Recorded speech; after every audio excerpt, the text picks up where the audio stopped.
Democrats to have any sort of real conversation about the issue of funding the government and defunding Obamacare. Joining me now, Republican Congressman Michael Grimm of New York. Thanks for coming in today. You had a late night, early morning. Great to be here. Yes. All right, so the House has sent something back to the Senate. It doesn't look like the Senate's going to take it seriously. Right. Majority Leader Reid has called it pointless. There was a delay of 21 hours when GOP Senator Ted Cruz made the speech that he made.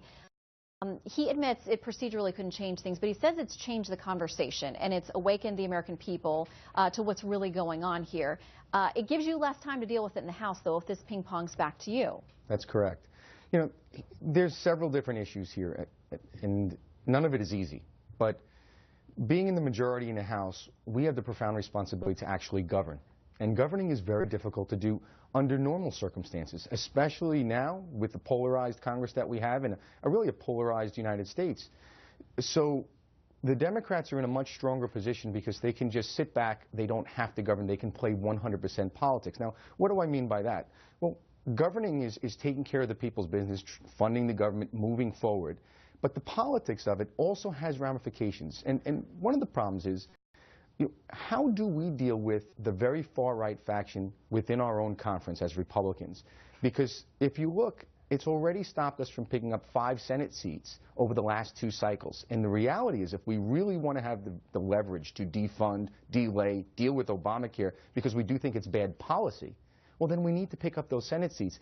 And this is not the way to do that. So we have within our conference some challenges that we have to overcome, but ultimately, being in a majority, we have to govern. And I think that the vast majority of Republicans are here working late, staying until 1 o'clock in the morning, because we do want to govern. We want to solve the problems. And I think that there are ways we can do that. But right now, Democrats are playing 100% politics, and they really don't have to come to the table. Well, and they're sticking together. That's correct. So how are Republicans weakened when they have these public spats and this public criticism back and forth among their own party members? Well, again, that's the challenge. And this, what I'm hoping is that because of this circus that went on, that finally all Republicans, the far right and the mainstream Republicans, can come together and say, okay, this strategy hasn't worked. Let's unify.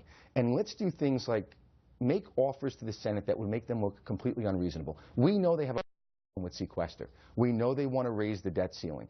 Why can't we combine that? Let's do a 2-week CR, clean CR for 2 weeks, and sit down with the Democrats and make them an offer that they really can't refuse without being completely unreasonable. I think that's a better way to govern. I think that's something the American people want us to do on both sides, is actually try to talk to each other, speak, have a discussion, and work together. So it can be done, but it's not going to be done if my conference won't be able to work with each other. So that's the first challenge. I think we have unified a little bit since Senator Cruz's 21 hours, but I do think we still have a ways to go.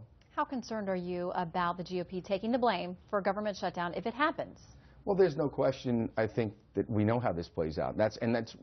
There's 2 reasons why I was against the shutdown. One is because I don't think that is good policy, and if I was sent to govern and to protect the United States to the best of my ability to do my part, then I have to do everything I can to make sure that we do fund the government and that we move our country forward. Politically, I think it's also bad politics. I do think because we are in the majority, and the House is really what everyone follows. They don't really follow the Senate as much. They follow the House because we are the people's House. We are the voice of the nation.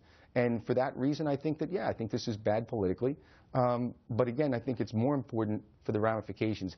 How does the country perceive it? And what are the fallout? What are the unintended consequences of that? We already know that President's health care plan has a lot of unintended consequences. A lot of jobs have been lost.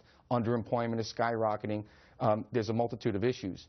But I also think there would be negative consequences to a